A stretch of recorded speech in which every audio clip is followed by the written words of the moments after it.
John Coombs here. I work in health advocacy, I run health clinics, a lot of health education, long-term interest in ancient knowledge and the integration of ancient knowledge and the very best of modern science. I'm with Tim Lynch. Tim has been involved with media for a long time. He has Green Planet FM. Tim's a ecology, social justice and ancient knowledge advocate. And today we want to really talk about, we're both old timers.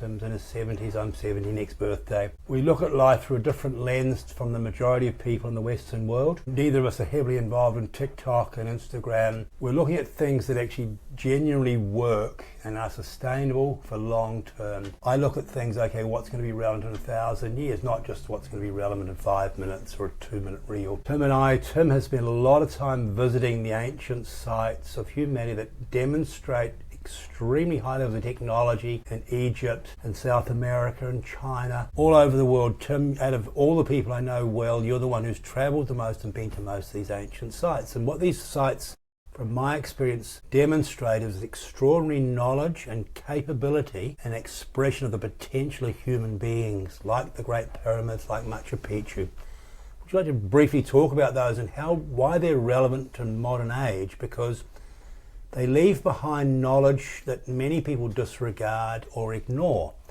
at their peril. We're so busy trying to find things that are new that don't always work, rather than learning from what works from the past. Would you like to discuss some of the experiences you've had? You've slept on top of the Great Pyramid, haven't you? Thank you, John.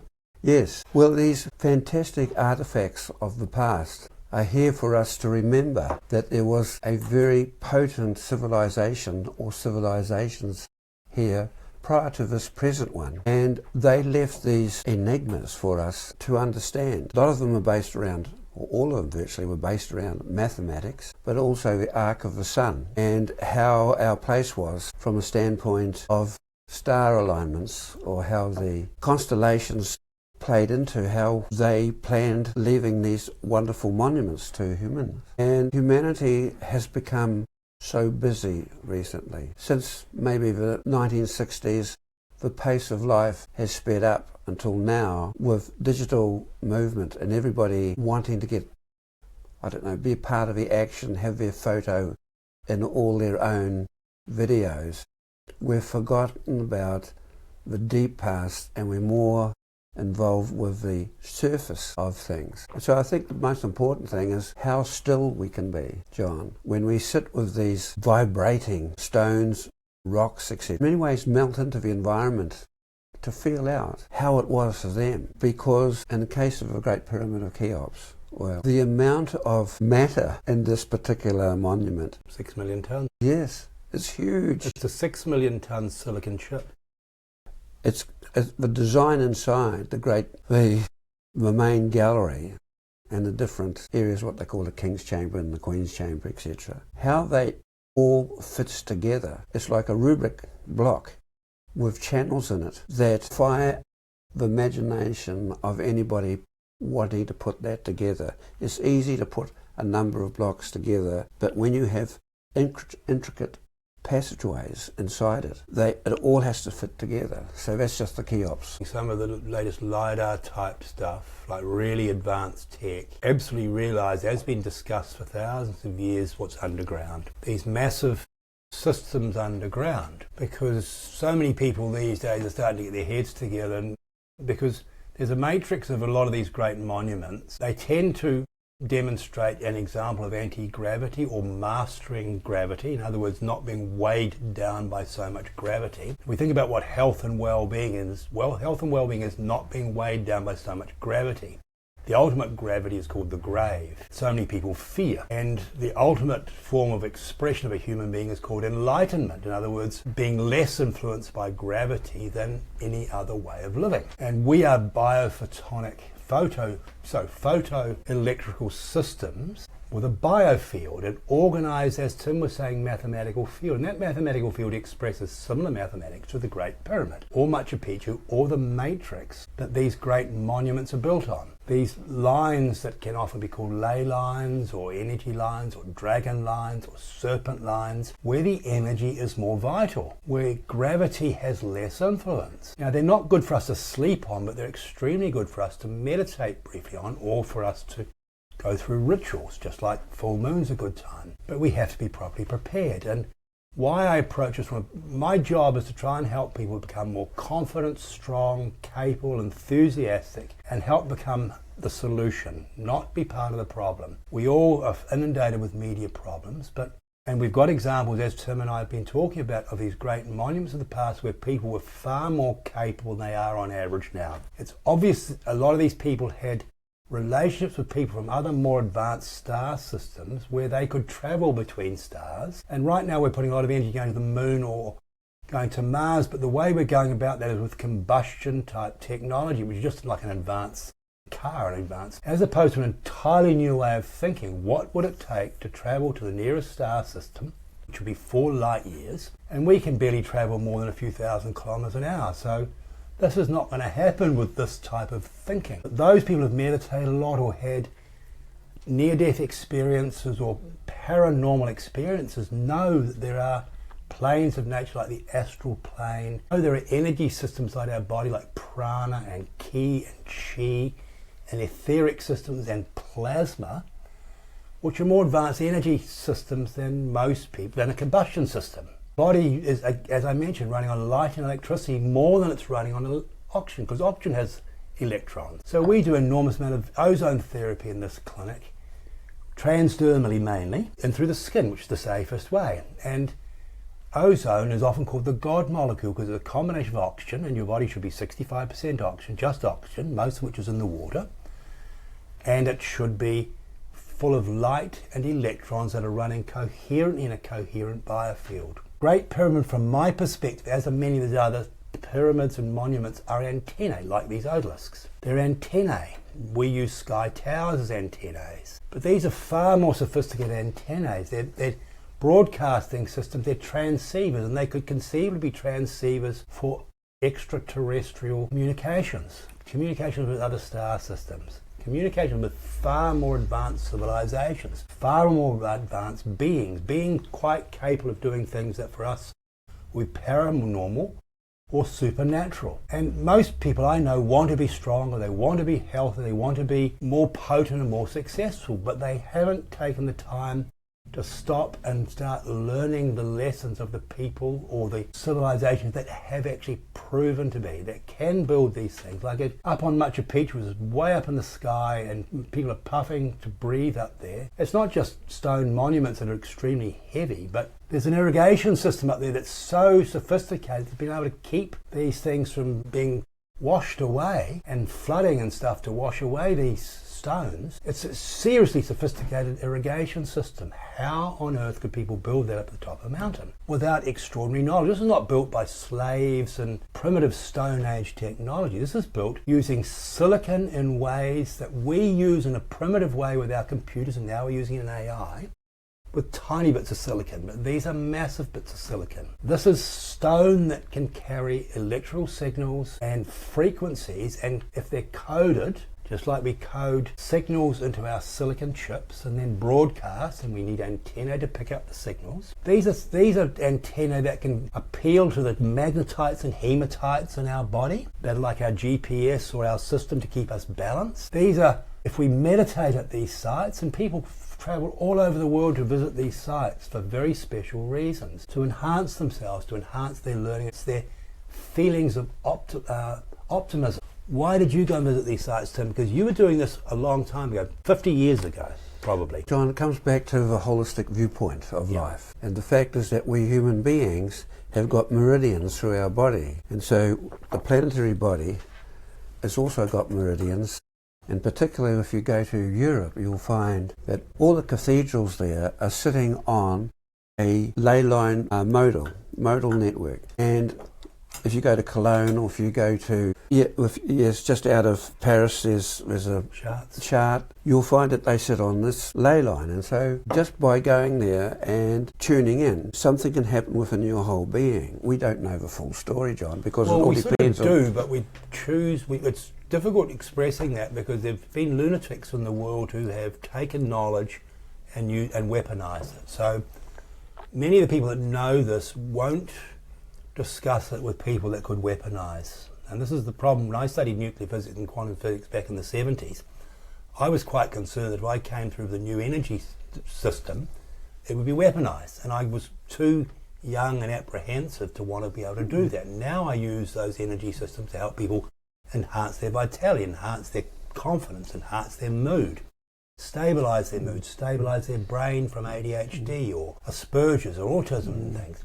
So they can channel the energetic systems of their body, especially their brain, and focus it. Because people say ADHD is a superpower. Well, it's a superpower to a certain level. If you really want it to have high levels of superpower, you're not unstable. You're stable and you're able to stay calm when the going gets tough and handle pressure, not be scatterbrained like a lot of ADHD. ADHD is a pathway towards a potential to be able to multitask, but usually it's a sign that you're incoherent and your signals are not being fine-tuned into coherence, which is what the optimal enlightenment, health and well-being, strength of mind, strength of character, and the ability to build the types of civilizations that are stable and long-term and give people a sense of confidence belonging to those civilizations. We're not doing that at the moment. We've got very unstable leaders all over the world, very unstable businesses. A lot of the high-tech stuff, you know, the guy that runs what's supposed to be the most valuable AI company in the world is saying, well, AI could lead to the end of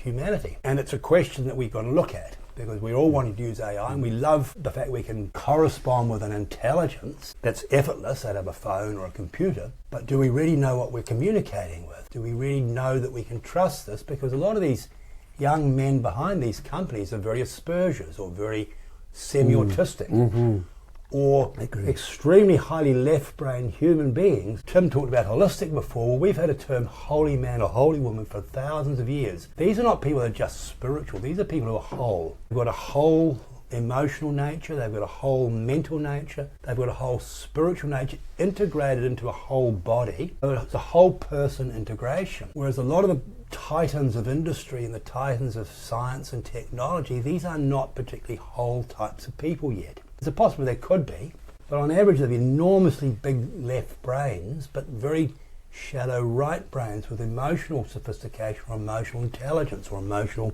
security. So they tend to be diagnosed with the types of diseases that are often considered to be unstable, as opposed to the types of people like a pharaoh would traditionally be an initiate. In other words, they would have gone through a temple training, an initiatic training, to be able to manage energy at very high levels of sophistication without burning their nervous system out or having a heart attack. Because once you start to channel extra energy through your body, as Tim talked about the meridians, which are energy systems, it's got to be channeled efficiently. It can't suddenly burst and blow your heart or blow your nervous system. And that's the problem if people aren't properly trained and understand the process. Like an athlete, you don't just go and win Wimbledon after 5 years. That's probably at the very minimum 15 years of training and resilience and coordination and stamina and discipline just to win Wimbledon. Novak's there now at the age of 38 or 39 and has a possibility that he could still win it. You know, it's and he's trying to see what is possible for these older people, as is LeBron James and Ronaldo, some of these big titans at the World Cup. But that's only part of what I'm talking about, because I'm now talking about people who have enormously vital bodies and minds and emotions, but the legacy they're looking to leave could be a 1,000-year legacy or even a 5,000-year legacy, or potentially a legacy that survives ice ages, because it's fairly obvious to anybody who studies some of the great monuments of the world that many of them may well be antediluvian. In other words, they're built before the ice age, the last ice age. The ice melts, human beings are stone age by that time because we've lost all our energy and technology, and we're in a primitive state, and we discover these buildings and we might put our name like a changing and putting a new sign on the outside saying it's Cheops Pyramid, when in fact there's no evidence they were capable of building the pyramid at that time. But we're going back, some of the astrological signs are showing, well, these are built in certain ages that are earlier. People are realising a lot of these things are much older than we realise.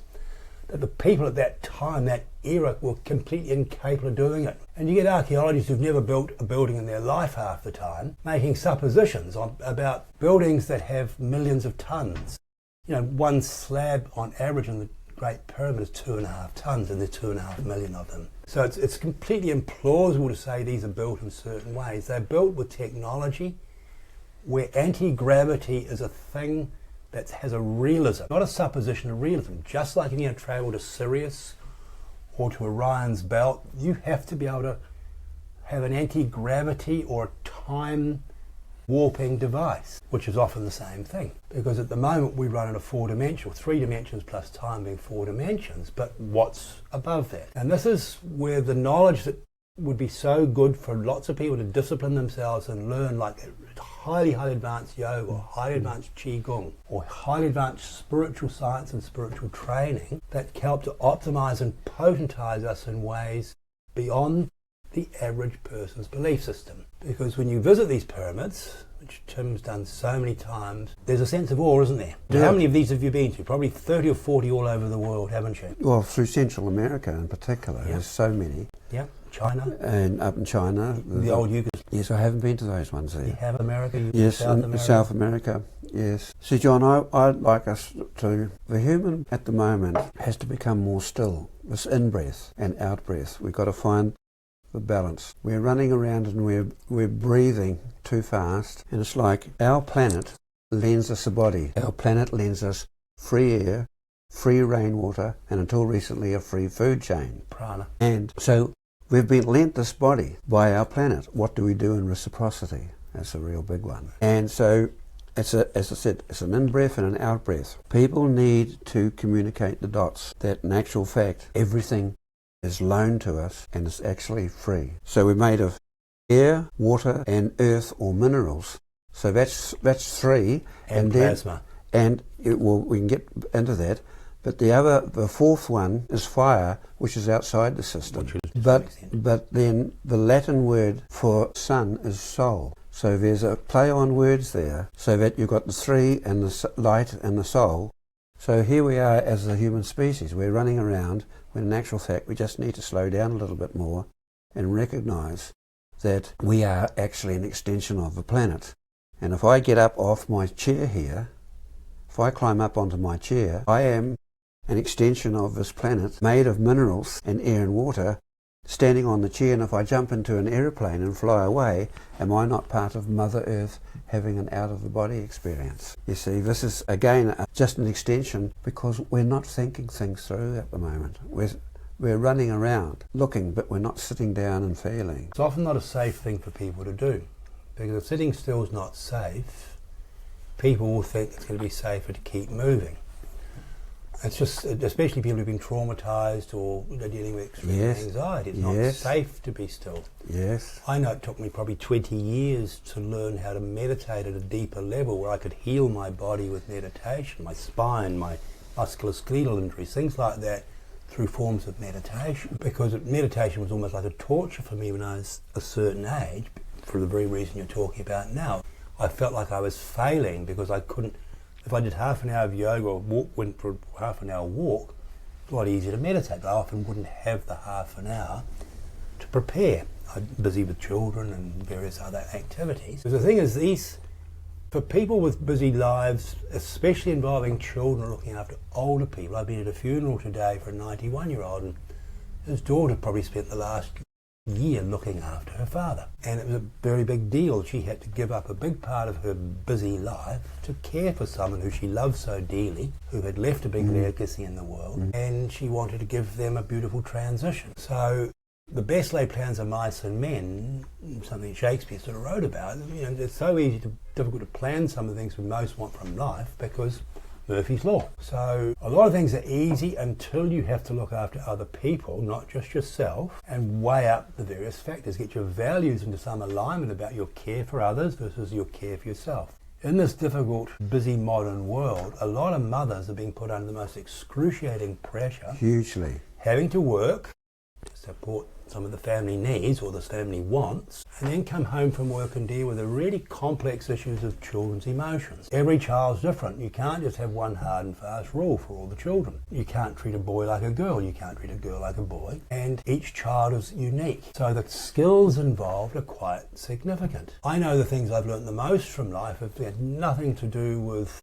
universities or what I've read. It's how have I learned to adjust and adapt having a very large family of children and grandchildren. And it's almost a community inside our tight family. And a joined together family in different ways. You know, my daughter has 17 or 18 siblings. This is very rare in the modern world, but that's a very complicated navigation for her to negotiate with so many siblings. We all want to be treated well, and how do you juggle that many people? So I'm in the same position. I've got a lot of clients in the clinic. I've got friends I really like, but how I allocate time and energy, I have to be really careful as I get older. I don't have the energy of a 20-year-old, but I have abilities that allow me to use energy, to magnify energy in ways that a 20-year-old. And, you know, so let's just say we've got 10 grandchildren. How do I allocate enough time for each grandchild to give them what would be good for all of them, without burning out myself? Time for my wife, children, time for the children. So we have to learn to juggle a lot of energy, be time. And this is something we can learn to do with techniques. So we don't feel like we're failing, we don't feel like we're losing ground. But it's this feeling that we're failing, this anxiety that we experience with things that are not working the way we most want them to be. And suddenly our gut starts to get upset from anxiety, our nervous system starts to get overloaded, our brain starts to get scrambled, our hormones don't grow properly, and we just then need a lot more nutrients to cope with anxiety, to cope with nervous tension, and we're overstimulated. I mean, here we are coming to you on a device, but your eyes are part of your brain, your ears are part of your brain. We are so overloading our brains, but we don't feed them properly. A lot of mental health, from my experience with well over 10, 12,000 clients, and again, having raised children and grandchildren 50 years now, people have a lot of brain health issues. It's not just mental health, it's brain health. And then they have a lot of emotional challenges because their hormones are unstable. So their nervous system and their hormones are unstable. They're not feeding their hormones properly. They're not feeding their brain properly. They're not feeding their nervous system properly. Therefore, they're not feeding their DNA properly. Protein becomes this enormously important nutrient, and so do fatty acids. Whereas people are filling their bodies up with sugar-rich or carb-rich diets and starving their brain of protein, starving their brain of fatty acids. So DNA runs electrical signals through the proteins for repair and replication. That's one area you need protein. Muscles need protein, everybody knows that. Nerves are made of protein, enzymes are made of protein, hormones are made of protein and fatty acids. If the science was just more easy for people to digest because it was properly broadcast and educated, life could be so much easier. But we've got a food industry chucking out so much carb-rich food, or meat that's often grown in unhealthy, unsustainable ways. Diets that are often hormone-enhanced or chemical enhanced, you know, like far too much nitrogen and phosphorus in the soil, and it's too rich for the proteins to form well. Gluten in things like wheat, and gluten affects people's brains significantly. Gluten crosses the blood-brain barrier, leads to things like ADHD, leads to things like autism, leads to things like extra pain in the body because the wrong proteins are running through the brain. So what we found, so many of our tests, testing thousands of people and analysing the metadata, emotions and protein synthesis are the two biggest factors at a systems-based level. So you could call emotions mental health challenges or destabilised sense of emotions. And the protein synthesis is the body's ability to take the food that has a protein and convert it into things like nerves, DNA, muscles, hormones, and enzymes so we can run our body optimally. Now these are really simple issues. This is not rocket science. But if we don't chew our food properly and we don't take enzymes, we're in trouble. It's just a matter of time, because eating good food and not chewing it properly is basically fairly similar to eating junk food. Then you've got to feed yourself properly on top of that. And you've got to chew it slowly enough. And you study blue zones where people live a lot longer and they're happier. We say, oh, it's the diet. It's the Okinawan diet, it's the Sardinian diet, the Hunza Valley diet. It's more to do with the quality of the lifestyle they lead, where they take the time Tim was talking about earlier on, and they take time to eat, and they make the process of food, they love the food that they grow and process and cook and eat, and they love the experience of getting together and having a really good social time, not sitting in front of a phone or sitting in front of a computer or sitting in front of a screen or rushing at our office desk. And enzymes like protease and amylase, which break down the nutrition and convert into useful body bits, useful nerves, useful DNA, useful hormones, useful other enzymes, so that we can run an optimized body. We know from the athletes we discussed before, Novak Djokovic for years has been writing. He was a good example of someone who couldn't concentrate properly on the court and ran out of energy because his body couldn't process gluten from eating so much pizza, partially from his family business. So he had pizza every day and his body became gluten intolerant. He wasn't necessarily celiac, but he could well have been celiac. He's a really good example. As soon as somebody isolated from him, okay, you've got a problem with gluten, he cut the gluten from his diet, suddenly the guy's gone on to become the most successful player in history.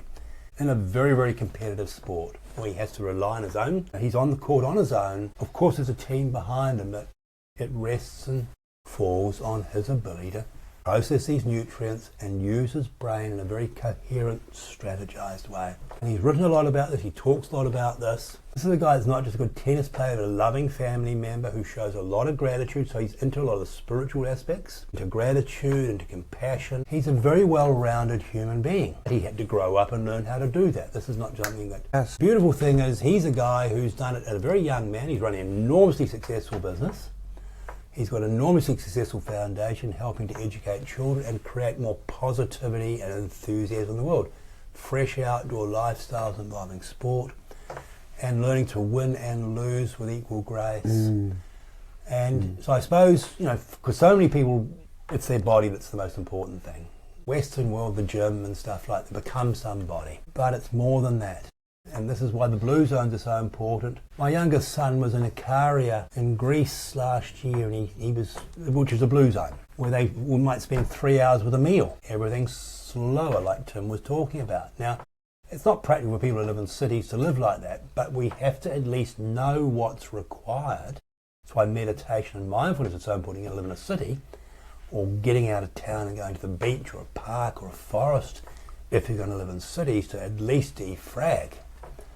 And we know our computers don't work very well if they're not defragged, or we don't reboot them or turn them off periodically, just like our brain. People like Novak Djokovic are examples of people who do live extremely busy lives, living in hotels, on aeroplanes all the time, fast-paced life. But they've learned to compensate for that with a lot of gratitude.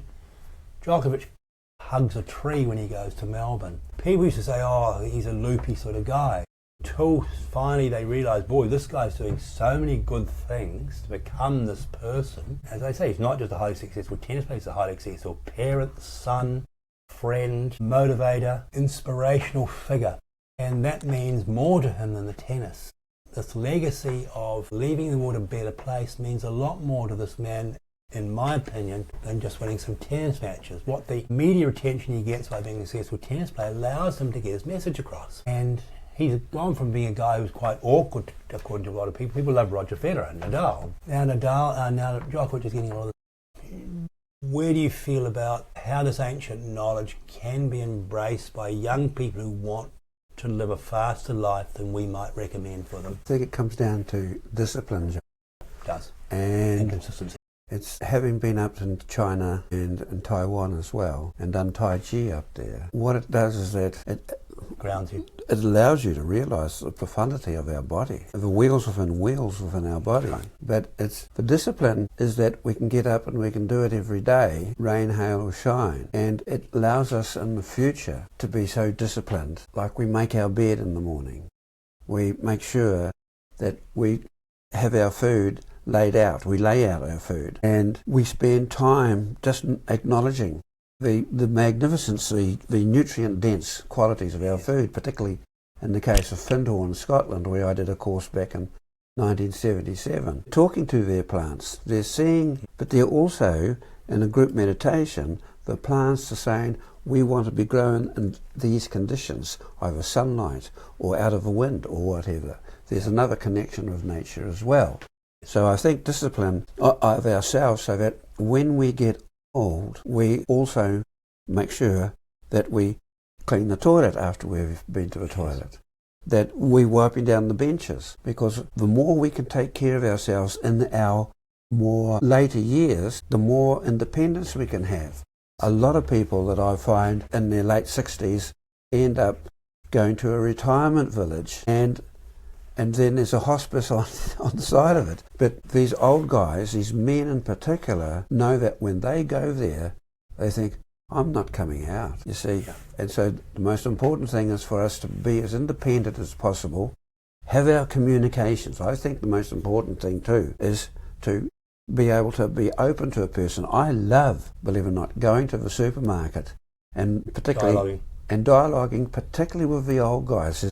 Tuesdays is our day where you meet all the old ones, and they'll tell you how old they are. And 86, 92.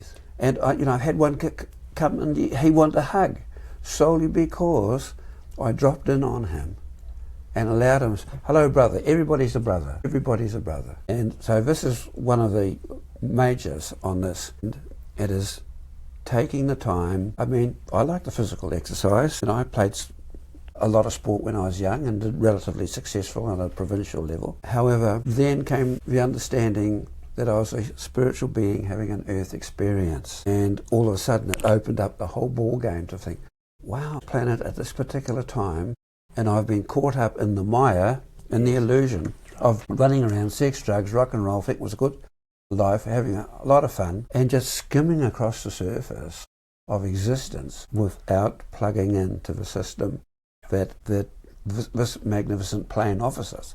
The fact that our planet is a superorganism is still to be made concrete in people's understanding. It goes even further than that, because of course we live inside a planetary system that's inside a solar system, that's inside a galaxy, which is inside what we call a cosmos. Nested. That's right. And so these are fractals. We're a fractal of the planet. The planet's a fractal of something more advanced. And they're all organised systems with biofields. And one of the first things you learn in physics is the field influences the particle. Energy influences matter. It's just basic physics. And one of the issues we have, there was a time when the spiritual world and the material world, like I was saying about the pharaohs, was the same world. Then it's okay, we separate the secular from the spiritual, and it creates a division. Science then comes into this division, and scientists have to be extremely... Isaac Newton and people like Leonardo da Vinci, they wrote in codes. They were worried about being taken out by religion, as many people were. So they wrote in codes. And so a lot of their knowledge in codes, a lot of the maths Tim talked about earlier on, is a form of a code, computer code. So we've had codes for thousands of years in cryptology, but our whole body is a form of codes that can either have a coherent outcome or an incoherent outcome, because health and well-being is about coherence. And as Tim said, this integration of the spiritual and the physical is so vital. Now, I don't always like to use the word spiritual, because then tend to get into a debate, well, Jesus is more important than Buddha, or, I'm a Protestant, not a Christian, and we can easily end up with divisive correspondence. The science, again in 1922, Einstein took Newtonian physics a step further. Now, Newton was doing things like quantum physics, he just couldn't publish it. It was too dangerous, so a lot of what he wrote was in codes, but he's talking about things in a more sophisticated way than people teach at universities or schools, because he was part of secret societies. Einstein came along and said E equals mc squared. That's how our bodies work. There's the light that we've been talking a fair bit about, is the C. The E is the energy that runs our body. Who learns this? E equals mc squared. So we've got so much energy potential inside our body. Also, there's a man called Marcel Vogel who's very famous for developing the silicon chip for IBM that we run most of our world runs around the silicon chip system of computers and interfaces, TVs, even fridges these days. And Marcel Vogel was a crystallographer, but one of the most important things he did wasn't just silicon crystals, it's water. Marcel Vogel says, after 27 years of researching water, I can validate that holy water is genuine, Lord's water is genuine. This water is something different to average bulk water. It has an electrical charge that's different. It has a structure when you freeze it and you look at the crystallography, because water frozen especially has a crystal form. He says this water can have up to 40,000 times the energetic system. It's still water, but it's got 40,000 times much energy as bulk water. This is what I'm trying to get through in this conversation here. Whether it's using energy to lift 6 million tons of stone into coherence, or whether it's lifting 70 kilos of a body, most of the body is water. Whichever way you look at it, 98% of the molecules in your body are or were water, and they combine with nitrogen and carbon to build, that's 96% of the body in mass and weight, but 98% of the molecules. Water's a small molecule with 10 protons. DNA could have up to 50 billion protons, one molecule. Water's got 10. So a lot of equivalent water to make one DNA molecule, and you've got trillions of DNA. We can start to water through our body that even has a fraction of that 40,000 times as much energy, because we understand some of what we're talking about today, this potentization of water, that it's possible, and start to get that going through our veins. Not only will you feel more confident and happy and less anxious and less apprehensive, but we can start to reach for our dreams as a real aspiration, not, well, 70 I'll do it, by which time the average person's run out of energy. And I've been at this funeral today, and it was a 91-year-old, Tim was saying, who died at home in the loving embrace of family, who was a fitness guru, influencing millions of people around the world. Big time. Big time. His son's a very physical guy, his daughter's a very spiritual person, so they show both sides of what we've been talking about. But the point I'm making about this is that it's the energy over and above the physical. Because there was a photograph that Tim and I have just been looking at of a guy called Sri Chinmoy, who apparently could lift 4 tons on his back.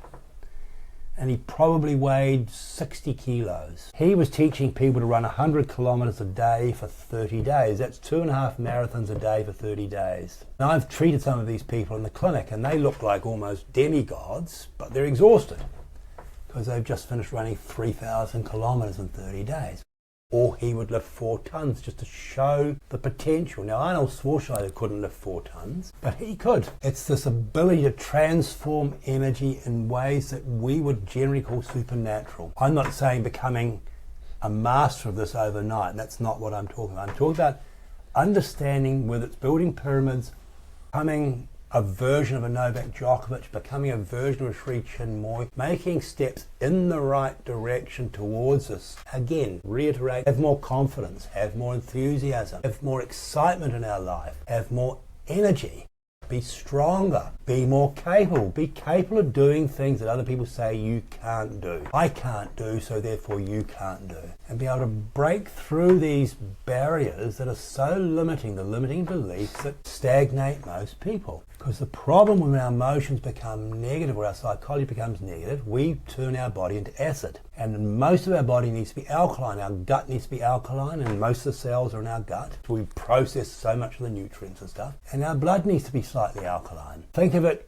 what acid does, what goes into our blood, uric acid or lactic acid. We all know what lactic acid is over exercise, and most people, uric acid is like they're not getting rid of the waste. What should be peed out or out as stools is stuck in our body because we can't get it out, so it becomes acidic. Our body becomes acidic. Think of lemon juice in your eye, that's acid. Think of fresh water, which is slightly alkaline in your eye, and it feels smooth and soft and washes our eye. One will burn our eye, one will wash our eye. Negative psychology, or the unhelpful psychology, turns parts of our body acidic. Just is a process that happens through this process, psychology or emotions. And so we can switch that. We don't have a negative switch, we can have a positive switch. We know with electricity you can plug it in, but if it's not switched on, it's not going to turn the lights on or charge the phone. I'm just trying to use simple analogies to help people understand. I don't know how to build an electrical system particularly well, but lots of people do. I just have to borrow it. A lot of people don't know how to build a health system very well. They don't have to, they can borrow it, because we've been doing this for a long time and helping people gain more energy, gain more confidence, reduce their anxiety, and become stronger, happier, healthier, more positive people. And we're only going to build a better world for our children and our grandparents and our parents and our relatives and each other and nations with better people building a better world. And so it's not just taking the time, it's actually having the knowledge and the building blocks, just like the pyramids. 13 acres as a base up to a tip. You slept on the top. How wide's the top of the pyramid? It's nearly as square as this room at the top. Right. Yes. 13 acres at the bottom. Yeah. Yeah. And then under it, my goodness, all these poles and pillars and sophisticated architecture. It's almost perfectly square. It's almost perfectly symmetrical upright. It's on an angle that's such an important angle in terms of the elliptic. And these people knew the science that we need to put through our living systems and our education systems and our health systems to be able to communicate better and live better. And this is very ancient knowledge. Whichever way you look at it, it's thousands of years old. The Great Pyramid is an encyclopedia, far more important than Wikipedia. But we've got to study it, we've got to learn it, and we've got to interpret it properly so we understand what the codes truly mean.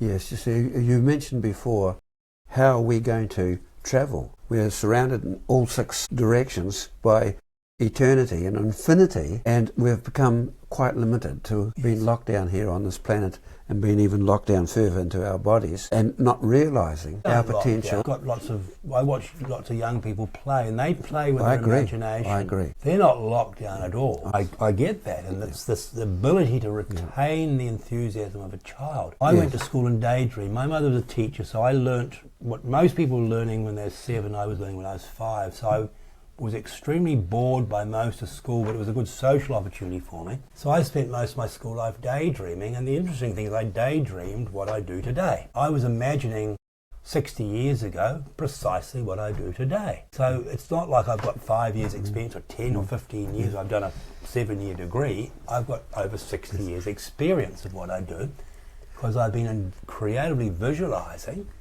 right from a young age of the daydream at school. Imperative. And then later on in life I experimented with astral travelling. Well, so many people travel around the world to go and do ayahuasca journeys or iboga or peyotes or psilocybin, and they're now realising in the right dose these are very good. When I was young, Sigmund Freud said the coca leaf could be used to deal with the neurosis of the world. The neurosis of the world. He was promoting that, so I experimented to see, okay, what's he talking about? Now, Transcend it though. No, he didn't. But the point I'm saying is that we have so many ways of enhancing and potentizing ourselves, provided we get the timing and the doses. Yes. Well, there's one person who did. Back in 1989, I used to fly regularly to America. I used to fly every 3 weeks up to the States. Either be in Dallas or in Los Angeles or Honolulu. I used to go around the bookshops and magazine shops in 1989 until I found a magazine, a faux magazine, that talked about Area 51, Groom Lake. That's right, and Bob Lazar.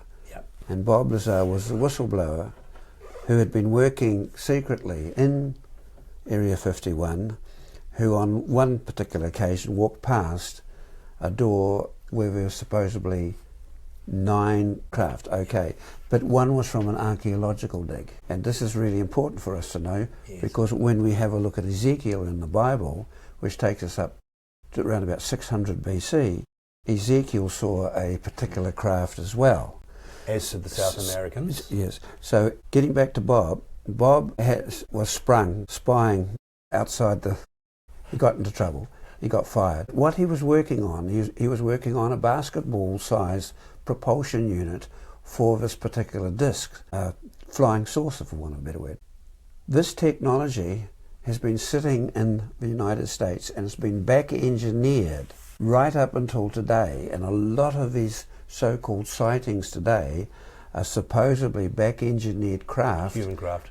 Being used, tested, particularly in case of the USS Nimitz out to sea off the coast of San Diego, trying it on the US Navy and the Navy pilots, because it was out to sea, away from the public's eyes. And so this technology is here already. And there's a lot of disclosures taking place. And Spielberg did another movie the other day. We have to shoehorn that technology out of the deep state's hands, and One of these particular units could drive a little town of 10,000 people, Yes. and it'd be the size of a refrigerator, small refrigerator. And if we were able to do this, and I'm looking forward to it happening, that this technology will be able to finally supersede the fossil fuel technology. We're still going to have to use oils for many things, but we can shift from this ancient paradigm that we're still locked in. The ancient paradigm, let's just say the pyramids, whichever way you look at it's ancient. As far as I'm concerned, that's not just a power plant, it's an antennae, an interstellar antennae system and an energy system. They could potentially power, let's just call it a Wi-Fi type energy system that Tesla was experimenting on with. a globe at Wardenclyffe. So it's been there for a long time, but it's been almost decommissioned, and the capstone's not there, and all the outer casing's been taken away to build Cairo or whatever, and the sands have risen. So there's a great awakening. We've lost a lot of the knowledge that's very important. As a young man, I was interested in this energy stuff until I got spooked by what happened to Einstein's work, which was a bomb. And so most of the money that goes into science is around weaponry or energy. Fear.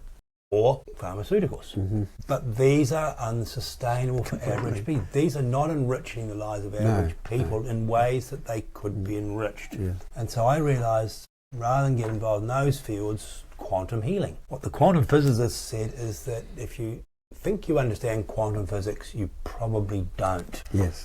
And that is and all of the quantum physicists had studied the ancient texts, whether it was the Vedics or the Kabbalah, esoteric Christianity, forms of Taoism out of China. They were all students of ancient knowledge systems, and they were winning Nobel Prizes for their work in modern scientific terms. Now, 100 years later, we do before and after with blood. Blood is mainly 93% water. It's enriched by plasma. It's got minerals in it. So the minerals help to conduct the electrical signals. Different types of minerals will conduct different types of electrical signals, just like with an iPhone. I don't know how many different types of metal is an iPhone, but there's a lot, including gold and probably platinum and various, and now we're talking about rare earth minerals, in other words, to be able to run a lot of the AI.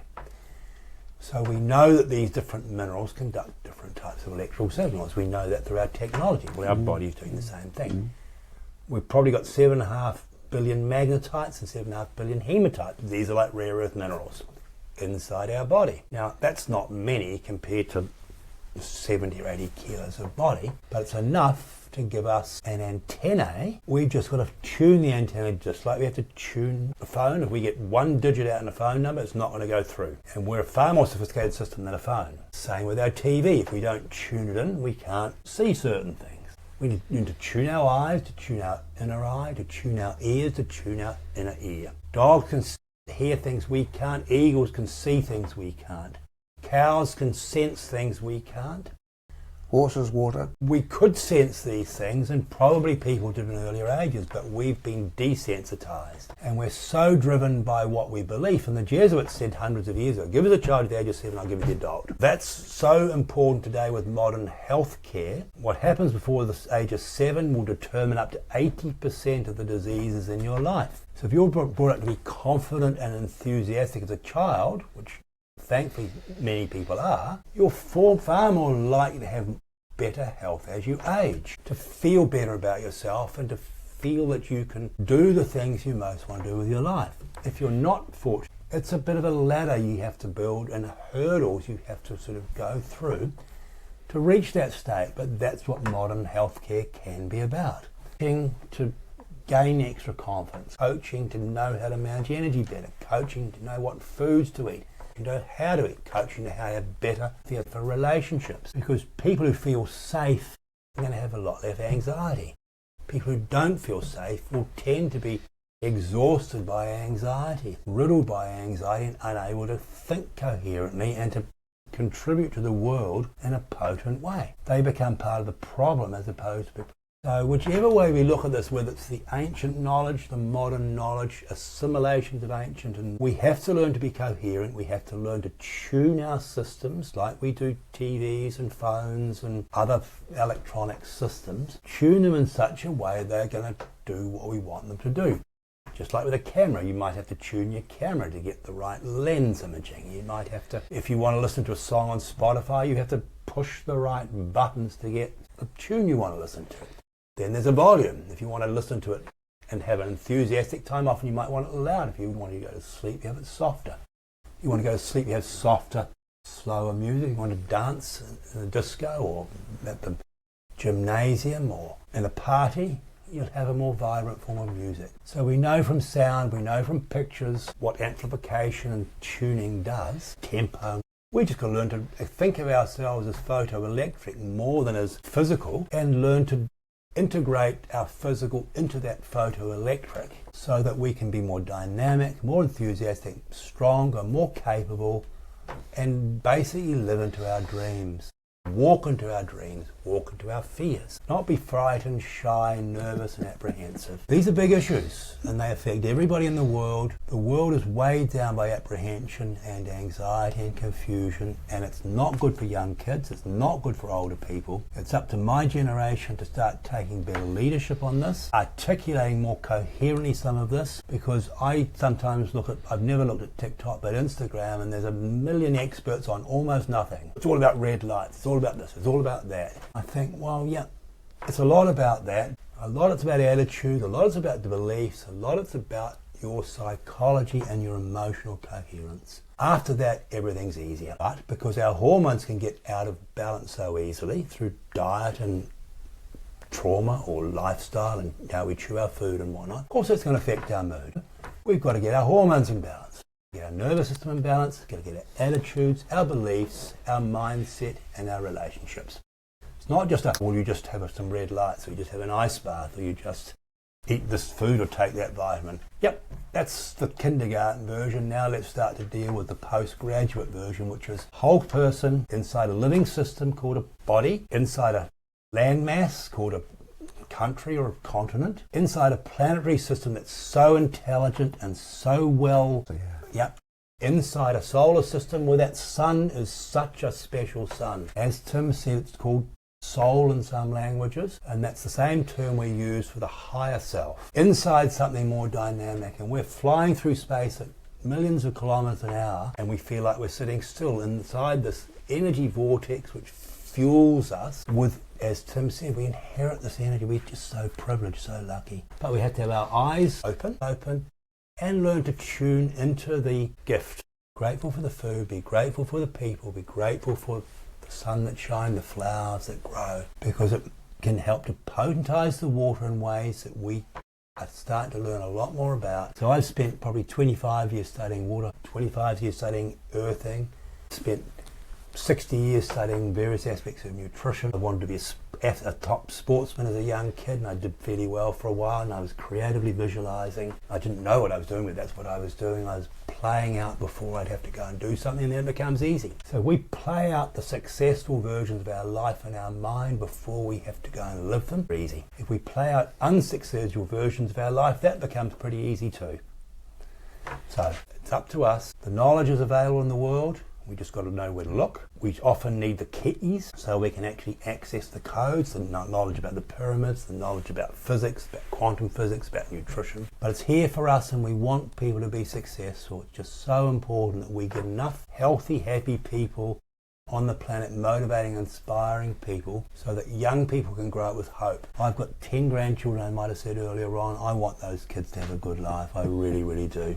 Some of them are at university now, several of them are at high school, but some of them are only 3 years old, and I look at how happy they are when they're in a good mood. Boy, that's inspiring. How healthy they look, the skin glowing and the eyes glowing, hair glowing. It's very inspiring, and I learn so much watching these young people, and I learn from them. Ability as we get older to be more adaptable and to keep learning. Blue zones, the 80-year-olds and the 90-year-olds are mixing with the 3-year-olds and the 15-year-olds, and they're happy to mix together. There's a big lesson in that, and our Western world has to learn from that and not have these generation gaps that create such a division in our society. Young people blaming old people blaming young people. It's not the way forward. Definitely the way to fail. It's not the way to succeed. It's about us working together and cooperating. Simple.